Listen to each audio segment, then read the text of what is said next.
2024 లేదా 25లో డిగ్రీ లేదా బీటెక్ చదివారా? సాఫ్ట్‌వేర్ జాబ్ కోసం ఎదురు చూస్తున్నారా? అయితే కోడ్ జ్ఞాన్ 100 డేస్ కోర్సులో చేరండి, జాబ్ సాధించండి.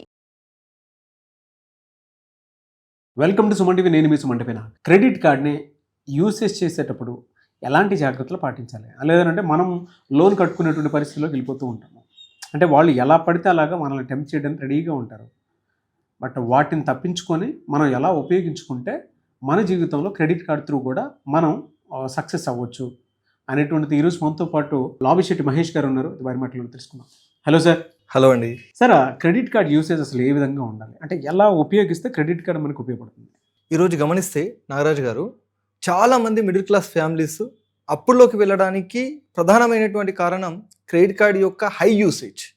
కానీ క్రెడిట్ కార్డ్ అనేది చాలా బెస్ట్ టూల్ ఫైనాన్షియల్ పరంగా మనం చెప్పుకుంటే. దానివల్ల అనేక రకాల లాభాలు ఉన్నాయి. కానీ ఆ లాభాలను పొందకుండా దాని ద్వారా నష్టాలు పొందుతూ అప్పుల్లోకి వెళ్ళిపోవడం అనేది జరుగుతుంది. కాబట్టి ఈరోజు మనం క్రెడిట్ కార్డు వల్ల ఏ విధంగా లాభాలు పొందవచ్చు, దాని నుండి నష్టపోకుండా ఉండాలంటే ఏం చేయాలి అనేది డిస్కస్ చేద్దాం. ఫస్ట్ థింగ్, అసలు credit card CIBIL score improve చేసుకోవడానికి ఉన్నటువంటి ఒక బెస్ట్ టూల్. చాలామందికి ఈరోజు క్రెడిట్ స్కోర్ అనేది, సిబిల్ స్కోర్ చాలా తక్కువగా ఉంటుంది. అసలు కొంతమందికి జీరో, అంటే అసలు ఓపెన్ కూడా అవ్వదు. అంటే సిబిల్ స్కోర్ అనేది ఒకటి ఉంటుంది, అది ఒక వ్యక్తి పేరు మీద ఎన్రోల్ అవ్వడం అనేది కూడా ప్రారంభం కాదు. ఎందుకంటే ఏ లోను తీసుకోరు, ఏ లోను పేమెంట్ అనేది జరగదు. కాబట్టి అక్కడ సిబిల్ స్కోర్ అనేది జనరేట్ అవ్వడమే ప్రారంభం కాదు.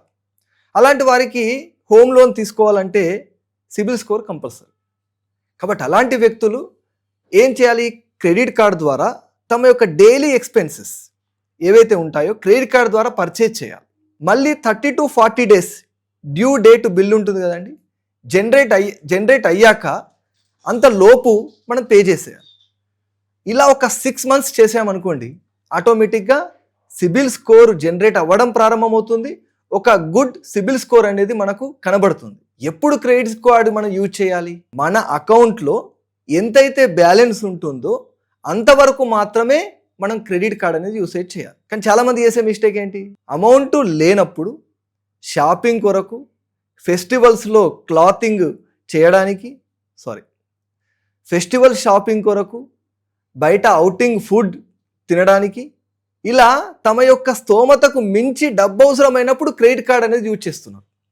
ఇలా ఎట్టి పరిస్థితులను కూడా యూజ్ చేయకూడదు. మన అకౌంట్లో ఎంతైతే అమౌంట్ ఉందో ఆల్టర్నేటివ్ క్యాష్ 30,000 ఉందనుకోండి, ఆ 30,000 వరకు మాత్రమే మనం క్రెడిట్ కార్డు యూజ్ చేయాలి. అప్పుడు ఈజీగా దాన్ని రీపేమెంట్ అనేది మనం చేయగలుగుతాం. ఇంకొక విషయం, క్రెడిట్ కార్డు ద్వారా మనం ప్రతిరోజు ఎక్స్పెన్సెస్ రాస్తున్నాం కదండి. అవునండి. అలా రాయడం కాకుండా ప్రతిదీ నువ్వు క్రెడిట్ కార్డు ద్వారానే పే చేసావు అనుకోండి, మంత్ ఎండింగ్లో మనకు మంచి స్టేట్మెంట్ వస్తుంది. అసలు నువ్వు దేని కొరకు ఎంత పే చేసావు, దేనికి ఎక్కువ మొత్తంలో పే చేస్తున్నావు అనేది ఒక మంచి స్టేట్మెంట్ రూపంలో మనకు రావడం అనేది జరుగుతుంది. దాన్ని బట్టి నెక్స్ట్ మంత్ మనం ఎలా ఎక్స్పెన్సెస్ పే చేయాలి అనే విషయం కూడా మనకు తెలిసిపోతుంది. ఇంకొక అడ్వాంటేజ్, రివార్డ్స్ రావడం జరుగుతుంది, చాలా డిస్కౌంట్స్ మనం పొందడం జరుగుతుంది, చాలా ఆఫర్స్ అనేవి కూడా రావడం జరుగుతుంది. బట్ ఇవన్నీ కూడా మన యొక్క డిసిప్లిన్తో ఈ క్రెడిట్ కార్డ్ అనేది యూజ్ చేయాలి. క్రెడిట్ కార్డ్ డిసిప్లిన్తో యూజ్ చేస్తే నీ ఫైనాన్షియల్ గ్రోత్, సిబిల్ స్కోరు పెరుగుతుంది. కానీ ఎమోషన్స్తో నువ్వు క్రెడిట్ కార్డ్ యూజ్ చేసామనుకోండి, ఆటోమేటిక్గా మన యొక్క ఫైనాన్షియల్ గ్రోత్ అనేది డిస్ట్రాయ్ అయిపోతుంది. ఒక 5 points చెప్తాను. ఓకే అన్న. క్రెడిట్ కార్డ్ యూజ్ చేసేటప్పుడు ఏ స్టెప్స్ ఫాలో అవ్వాలి, ఎలాంటి పాయింట్స్ మనం మన మైండ్లో పెట్టుకొని క్రెడిట్ కార్డ్ అనేది యూజ్ చేయాలి. ఈ పాయింట్స్ గుర్తుంచుకొని మనం క్రెడిట్ కార్డ్ యూసేజ్ చేస్తే ఎట్టి పరిస్థితులను కూడా అప్పుల్లోకి వెళ్ళడానికి అవకాశం ఉండదు. First point, don't swipe the credit card when you don't have money in the saving account. మీ దగ్గర అకౌంట్లో డబ్బులు లేనప్పుడు స్వైప్ చేయకండి. అట్లీస్ట్ 20 to 40% మాత్రమే లిమిట్ యూజ్ చేయండి. 100% లిమిట్ యూజ్ చేయొద్దు. 100% లిమిట్ యూజ్ చేశారంటే ఆటోమేటిక్గా మీ సిబిల్ స్కోర్ పైన కూడా ఎఫెక్ట్ పడుతుంది. ఓన్లీ 20 to 40% మాత్రమే యూసేజ్ చేయాలి. నెక్స్ట్, మినిమం డ్యూ ఏదైతే పేమెంట్ చేస్తుంటామో అదొక బిగ్గెస్ట్ ట్రాప్. మినిమం డ్యూ ఎప్పుడు పే చేయొద్దండి. ఫుల్ అమౌంట్, 100% ఫుల్ అమౌంట్ మాత్రమే పే చేయాలి. Next thing, don't convert into EMI. Out standing bill ఏదైతే ఉందో దాన్ని ఈఎంఐగా కన్వర్ట్ చేసుకోండి అని చాలా కాల్స్ రావడం అనేది మనకు జరుగుతూ ఉంటుంది. ఎట్టి పరిస్థితులను కూడా మనం మన యొక్క అవుట్ స్టాండింగ్ బిల్ని ఈఎంఐగా కన్వర్ట్ చేయకూడదు. Last thing, don't withdraw cash with usage of credit card. చాలా ఇంట్రెస్ట్ పడుతుందండి, చాలా నెగిటివ్ ఇంపాక్ట్ కూడా చూపెడుతుంది. కాబట్టి క్రెడిట్ కార్డ్ ద్వారా క్యాష్ అనేది ఎట్టి పరిస్థితులను కూడా మనం విత్డ్రా చేయడానికి అవకాశం ఉండకూడదు. ఇది కత్తి లాంటిది, దీంతో పీకలు కోయొచ్చు, కూరగాయలు కూడా కోయొచ్చు. కాబట్టి దాని యొక్క బెస్ట్ యూసేజ్ తెలుసుకొని మనం ఇంప్లిమెంట్ చేస్తే మనకు మంచి ఫైనాన్షియల్ లైఫ్ ఉంటుంది. తక్కువ ఇంట్రెస్ట్తో లోన్స్ మనకు పిలిచి లోన్స్ ఇవ్వడం అనేది జరుగుతుందండి. ఎలా కన్సిస్టెన్సీగా ఎగ్జాక్ట్గా బిల్ జనరేట్ అయ్యాక మనం పేమెంట్ చేసుకుంటూ వెళ్తే హై ఇంపాక్ట్ అనేది మన పైన ఉంటుంది, మంచి పాజిటివ్ ఇంపాక్ట్ కూడా ఉంటుంది, పీస్ఫుల్ ఫైనాన్షియల్ లైఫ్ ఉంటుంది.